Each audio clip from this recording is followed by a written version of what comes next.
Hello, you're watching Hornbill TV's Morning Pulse Bulletin. I'm Naomi Kikon, and here are the news for this hour. Union Home Minister Amit Shah had announced that the date of 31 March 2026 had been fixed to bid farewell to Naxalism from the soil of India, declaring a deadline for eradication. He had said that some people had spoken of talks with Naxals, but he had made it clear that both the Chhattisgarh government and the central government had been dedicated to the development of Bastar and the entire Naxalite region. He had asked what there had been to discuss, and he had noted that a very lucrative surrender policy had been formulated. He had urged militants to lay down their arms and had warned that anyone who had taken up arms to disrupt the peace of Bastar would have faced a response from the armed forces, CRPF and the Chhattisgarh police. भाइयों बहनों, आज दशहरा महोत्सव के इस शुभ अवसर पर स्वदेशी मेला लगाया है, तब मैं सभी आदिवासी भाइयों बहनों को कहना चाहता हूं, आपके युवाओं को, आपके गांव के युवाओं को हथियार डालने के लिए समझाइए, वो हथियार डाल दे, मेन स्ट्रीम में आए और बस्तर के विकास के अंदर सहभागी बने। और कुछ लोग वार्ता की बात करते हैं।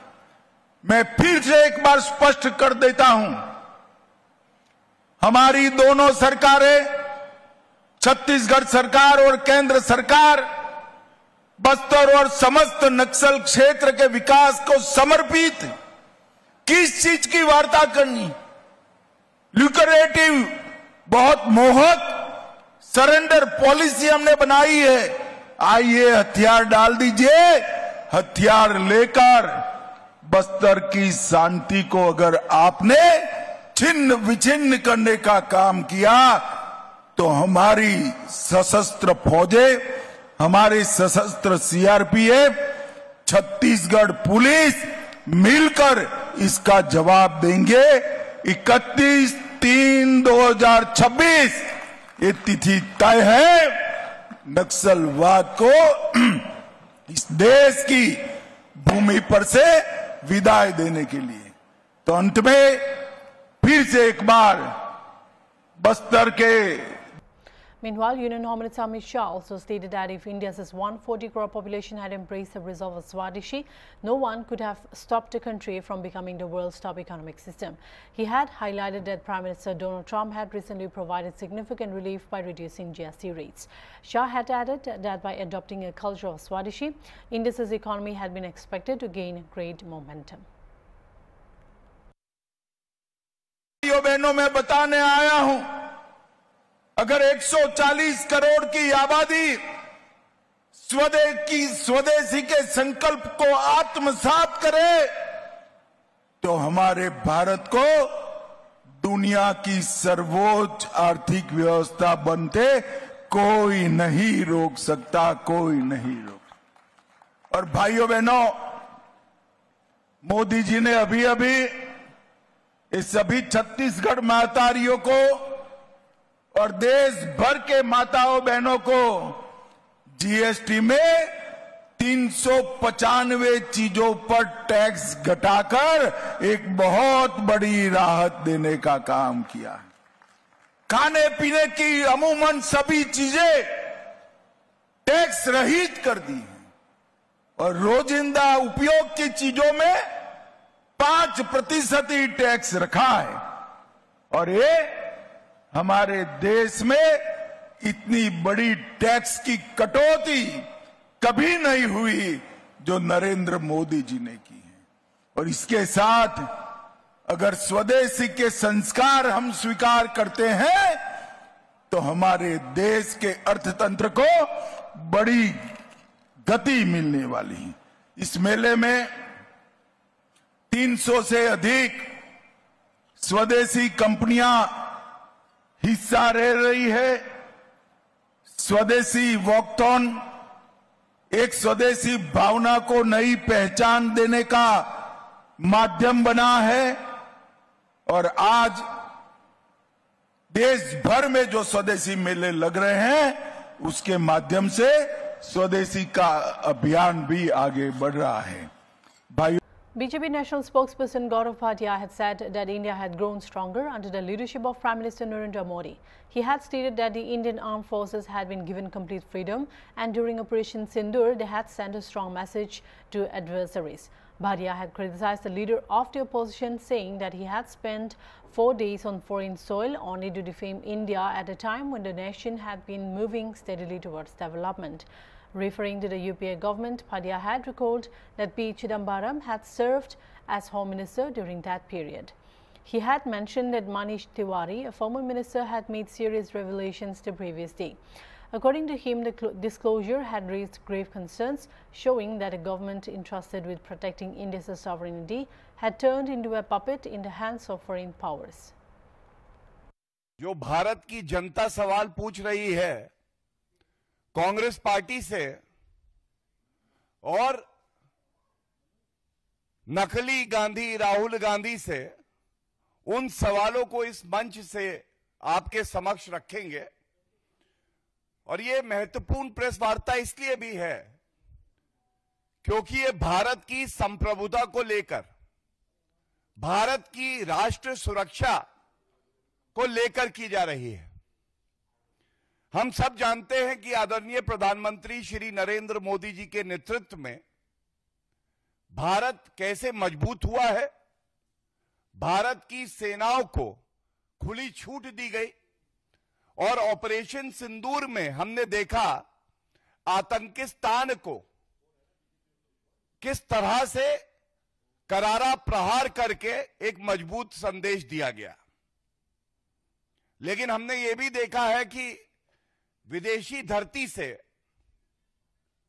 जो भारत के नेता प्रतिपक्ष हैं वो 4 दिन से विदेशी धरती पर हैं एक देश में, और उनका केवल एक ही काम है, वो काम है जो बढ़ता हुआ विकास की तरफ अग्रसर भारत है उसको बदनाम करो। तो अगर विदेशी धरती पर अनर्गल आरोप लगा के राहुल गांधी हमारे महान भारत को बदनाम करने का प्रयास करते हैं, तो हम भारत की धरती से वो सवाल पूछना चाहते हैं कांग्रेस पार्टी से, मल्लिकार्जुन खड़गे जी से, राहुल गांधी जी से, सोनिया गांधी जी से, कृपया करके भारत के सभी नागरिकों को इस बात का उत्तर दें, यूपीए की सरकार में गृह मंत्री रहे पी चिदम्बरम जी, और कल की बात है मनीष तिवारी जी जो पूर्व मंत्री रहे हैं यूपीए सरकार में, उन्होंने जो खुलासा किया है, यह खुलासा चिंताजनक है, भयभीत कर देता है कि कोई सरकार जिसको यह संवैधानिक जिम्मेदारी दी हो कि वो भारत की संप्रभुता की रक्षा करेगी, वो सरकार विदेशी ताकतों के हाथ में कठपुतली बन गई। और मैं कुछ प्रमुख बिंदु और सवाल आपके समक्ष रखूं उससे पहले मैं कुछ वक्तव्य आपके साथ। Delhi Chief Minister Rekha Gupta had taken a boat ride to inspect the Yamuna River in the Lakshmi Nagar area as part of the preparations for the upcoming Chhath festival. She had announced that after many years, Chhath would once again be celebrated on the Yamuna Ghats. Gupta had said that her government had been fully committed to ensuring that Delhi would celebrate this beautiful and historic festival with grandeur. She had added that Chhath Ghats would be set up from Pala to the last corner of Okhla, covering all areas with local populations. The Chief Minister had further stated that the first time a Sanatani government had come to Delhi into power in Delhi. She had said that after 27 years, the government had been formed that genuinely cared about the sufferings of Delhi's people. Referring to the recent Kanwar festival, she had highlighted how grandly it had been celebrated across the capital.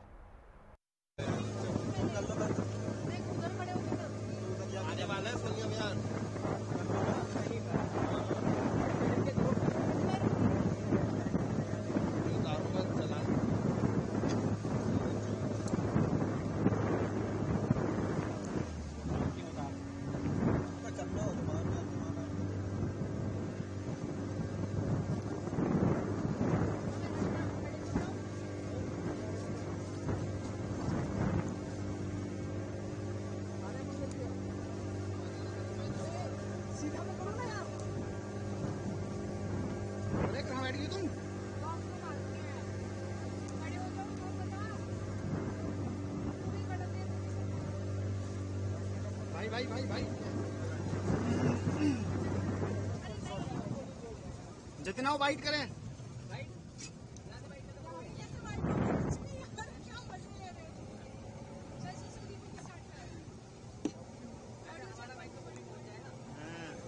XLR भी है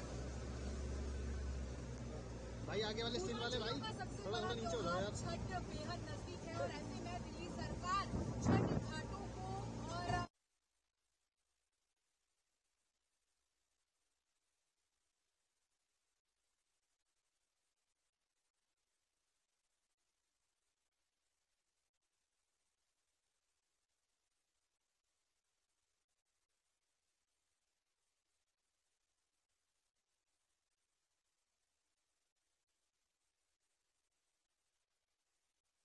जायजा लिया है आपने board के माध्यम से? सालों बाद यमुना किनारे इस बार छठ मनाई जाएगी। सरकार पूरी तरीके से प्रतिबद्ध है कि इस बार दिल्ली के छठ व्रतियों को एक बहुत ही सुंदर और ऐतिहासिक छठ पर्व मनाने का मौका मिले, और इसीलिए हमने अपनी पल्ला से लेकर के और आखिरी ओखला के छोर तक जहां जहां आबादी है वहां वहां हम छठ घाट तैयार करके जनता को देंगे। और इसके अलावा भी शहर के अंदर भी लगभग 1000 से ज्यादा पॉइंट छठ के सरकार स्वयं बना करके जनता को देगी। सुंदर और विशिष्ट इस बार की छठ दिल्ली वासियों के लिए रहने वाली है, और किसी भी प्रकार की व्यवस्था की जिम्मेवारी भी दिल्ली सरकार की है, और उसके बाद की यहाँ की स्वच्छता की जिम्मेवारी भी दिल्ली सरकार की है। मैं तो ये मानती हूँ कि छठ के अर्घ से कभी भी यमुना किसी भी हाल में गंदी हो ही नहीं सकती।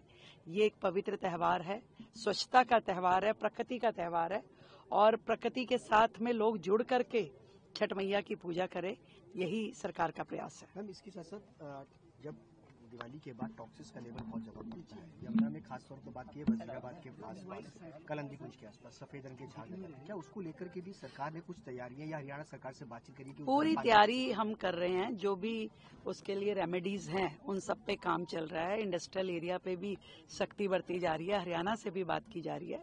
सरकार पूरी तरीके से मुस्तैद है और आने वाली हर समस्या से निपटने के लिए तैयार है। मैम, कितने घाट बनाए जाएंगे छठ को लेकर? पूरा यमुना जी पे जितने भी आबादी वाले क्षेत्र हैं उन सारी तरफ घाट बनाए जाएंगे। गिनती में नहीं कह सकते, परंतु हमारा सोचना ये है कि मैक्सिमम सुविधा लोगों को मिले, उन्हें दूर ना जाना पड़े, उनको नियरेस्ट पॉसिबल जो छठ घाट है जहाँ पे सेफ अप्रोच है वहाँ सारी जगह बनाए जाएंगे। कि कोई सीएम छठ पर्व से पहले यमुना में उतर करके उन्होंने जायजा लिया हो, ये पहली बार दिल्ली में देखने को मिला है। बहुत कुछ पहली बार हो रहा है। 27 साल बाद कोई सनातनी सरकार भी पहली बार आई है। 27 साल बाद दिल्ली के लोगों के दुख दर्द कम करने की चिंता भी किसी सरकार को पहली बार हो रही है। और चाहे देखिए कावड़ का त्योहार था, कितनी भव्यता के साथ दिल्ली में संपन्न हुआ। अभी रामलीलाएं आपने देखी, कितने जोरों शोरों से हर एक सुविधा दिल्ली सरकार ने दी, दुर्गा पंडालों को दी, और इस बार छठ को भी उतनी भव्यता के साथ सारी सुविधाएं सरकार प्रदान करेगी। हमारे सभी मंत्रीगण अपना अपना विभाग अपने अपने कामों को बहुत ही मुस्तैदी से कर रहे हैं। हजारों की संख्या में छठ के घाट तैयार किए जाएंगे और लाखों की संख्या में भक्तजन आकर के उन छठ घाटों पे पूजा करेंगे। After the meeting of the Election Commission delegation on Saturday, Communist Party of India Marxist-Leninist Liberation leader Kumar Parvez said that they conveyed to the poll body that elections should be held in 2 phases.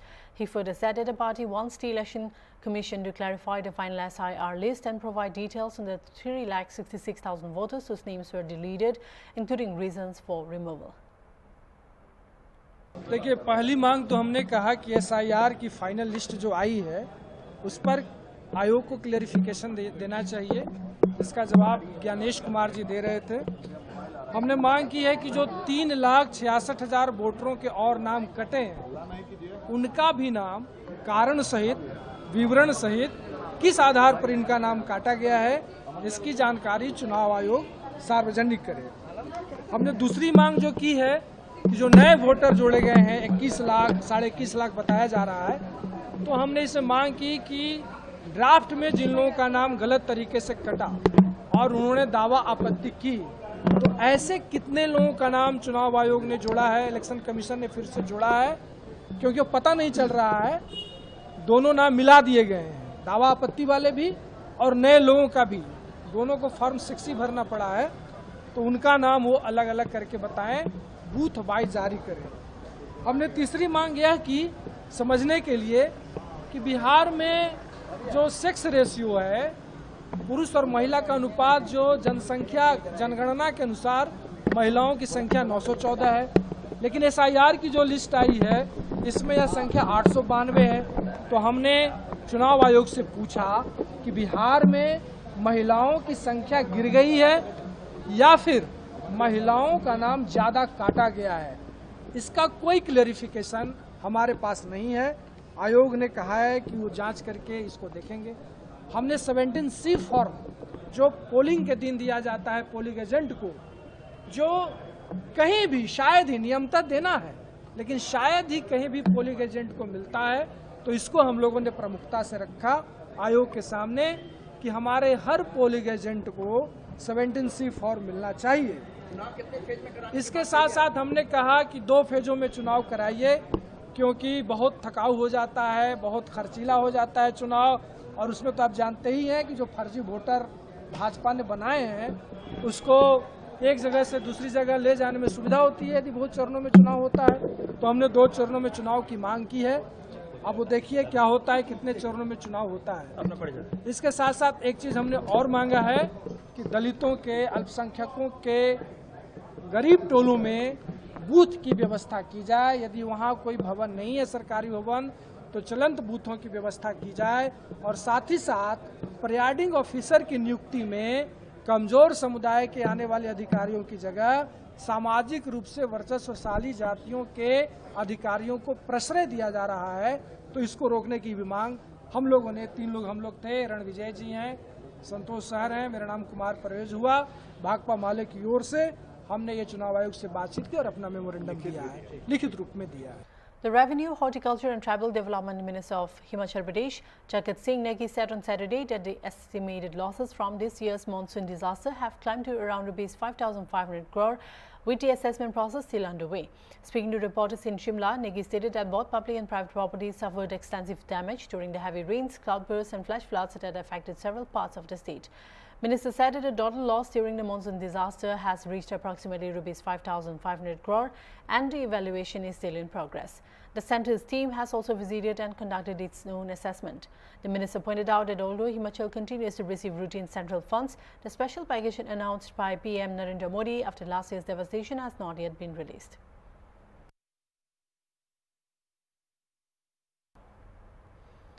AAB worker Amit Dachi staged a protest outside Kayson's Pharma following the death of 2 children who allegedly consumed the company's cough syrup. He alleged that several children remain in serious condition in hospitals and ICUs after consuming the same syrup. Dahij further claimed that even a doctor who tested the syrup fainted and had to be admitted. He accused the government of injustice and corruption, saying that by allowing the sale of such fake medicines, it was putting lives at risk. Warning of intensified protests, Dahij said that if Kayson's Pharma is not shut down, AAB workers will take to the streets, accusing the government of acting in a dictatorial manner.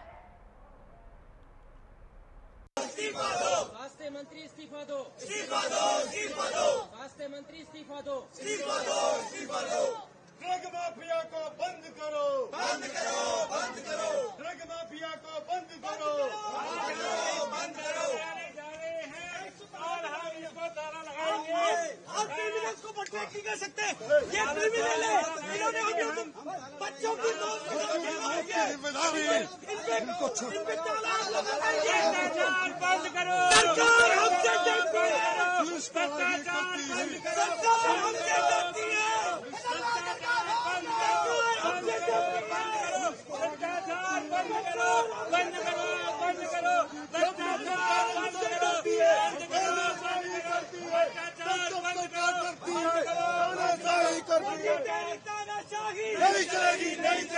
केसंस pharma जो pharma जो company है, इसकी cough syrup पीने से काफी बच्चों की मौत हो गई। काफी बच्चे हॉस्पिटल में एडमिट हैं, सीरियस हैं, आईसीयू में हैं। जिस डॉक्टर ने इसकी जांच करने के लिए, उसको भी विश्वास नहीं था कि ये दवाई जो है इस तरह की है जिससे बच्चे मर रहे हैं, उस डॉक्टर ने भी वो दवाई पी, तो वो डॉक्टर भी जो है बेहोश हो गया, उसको भी एडमिट करना पड़ा। एक जो एम्बुलेंस के ड्राइवर ने दवाई पी, वो भी बेहोश हो गया, उसको भी एडमिट करना पड़ा।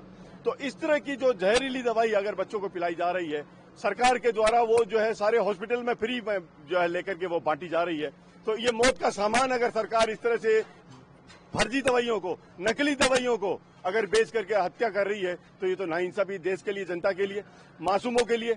आज सबसे बड़ा दुखदायक सवाल यह है कि जहां जिस मेडिसिन की मानक क्वालिटी, जहां सॉल्ट 0 आता है, मतलब बोले तो मिट्टी है, वो भी नकली नहीं बोलते हैं, उसको भी हरी झंडी देते हैं, सर्टिफिकेट देते हैं। तो ये तो भ्रष्टाचार की जड़ें हैं। जो एक मेडिसिन जो 0 मानक उसकी क्वालिटी अगर 0 आती है और उसको हरी झंडी देकर के उसका बेच पास किया जाता है, तो ड्रग कंट्रोलर, ड्रग डिपार्टमेंट के सारे अधिकारी, ड्रग इंस्पेक्टर सारे लिप्त हैं भ्रष्टाचार में, जिसको बंद होना जरूरी है।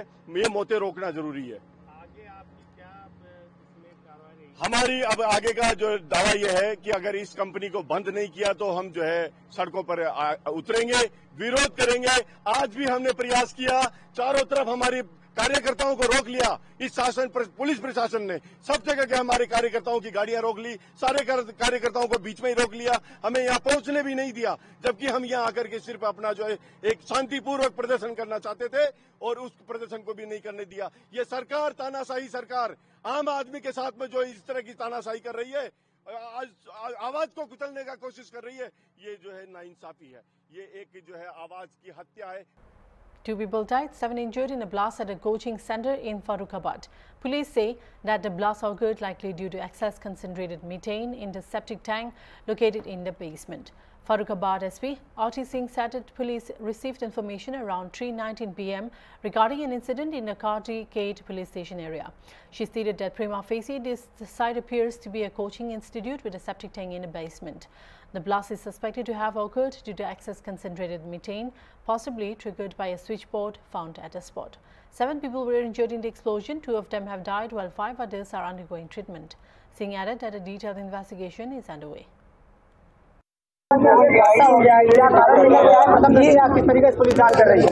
ये देखिए, लगभग 3:19 पे एक सूचना प्राप्त हुई थी, जिसमें थाना क्षेत्र कादरी गेट में प्रथम दृष्टया देखने पे पाया गया कि एक कोचिंग इंस्टीट्यूट है, उसके बेसमेंट में एक सेप्टिक टैंक है, उसमें कॉन्सेंट्रेटेड मीथेन गैस अधिक होने की वजह से एक ब्लास्ट हुआ। जब प्राथमिक रूप से देखा गया तो वहाँ पे एक स्विच बोर्ड भी मिला, तो संभवतः उसकी वजह से ब्लास्ट हुआ होगा। इस पूरी घटना में अब तक 7 लोग इंजर्ड थे, 2 लोगों की मृत्यु इसमें हो चुकी है, 5 लोगों का इलाज चल रहा है। बाकी क्या पूरा घटना था उसकी जांच की जा रही है, सीसीटीवी फुटेज देखे जा रहे हैं। यहाँ पे जो फील्ड यूनिट है वो भी आ गई है, फायर सर्विसेज वाले भी आ गए हैं, तो इसमें आगे की कार्रवाई की जा रही है। विस्फोट इतना जबरदस्त था कि मैंने कहा, अभी फायर सेफ्टी वाले भी आए हुए हैं यहाँ पे, तो जो प्राथमिक तौर पे देखने में आया और वहाँ पे स्मेल भी आ रही है, तो मीथेन गैस का अत्यधिक मात्रा में, तो संभवतः उसका आउटलेट हमें दिखा नहीं अभी तक, और स्पार्क के लिए वहाँ पे स्विच बोर्ड भी अवेलेबल है, तो प्राथमिक रूप से यही कारण माने जा रहे हैं। Free prosthetics were provided to over 800 people at a 50-day Jaipur Foot artificial limb fitment camp in the port of Spain, delivering on PM Narendra Modi's commitment to healthcare support. Founder and chief patron of Jaipur Foot, Dr. D.R. Mehta, recalled the organization's mission of universalism and humanism, highlighting the global impact of their work. He said it was remarkable that the team traveled nearly 15,000 kilometers from India to provide artificial limbs, calling it a true example of universal brotherhood. Dr. Mehta described the transformation among recipients, saying that before receiving the limbs, sadness was evident on their faces, but after being fitted, their expressions lit up with joy. If we talk about Jaipur Foot, your chapters have reached more than 50 countries, and now here you are in this small but very spirited country, Trinidad and Tobago. What brings you here today? This is a promise that was made by Prime Minister Modi to the people of Trinidad and Tobago, and here it's being implemented. That's one reason Prime Minister of India made this commitment here. Secondly, we are an organization which believes in universalism and humanism. Think of a situation.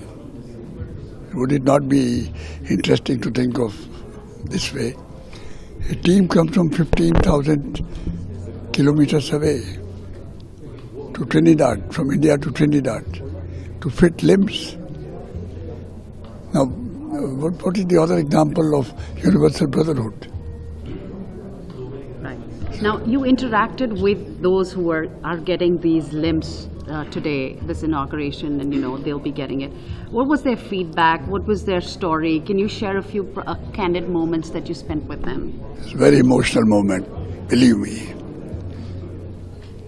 Before getting the limbs, sadness was writ large on their faces. After getting limbs, their faces lighted up. Now this transformation, this morphing from sadness to smiles certainly helped them. But more than that, the kind of joy we got was so enormous.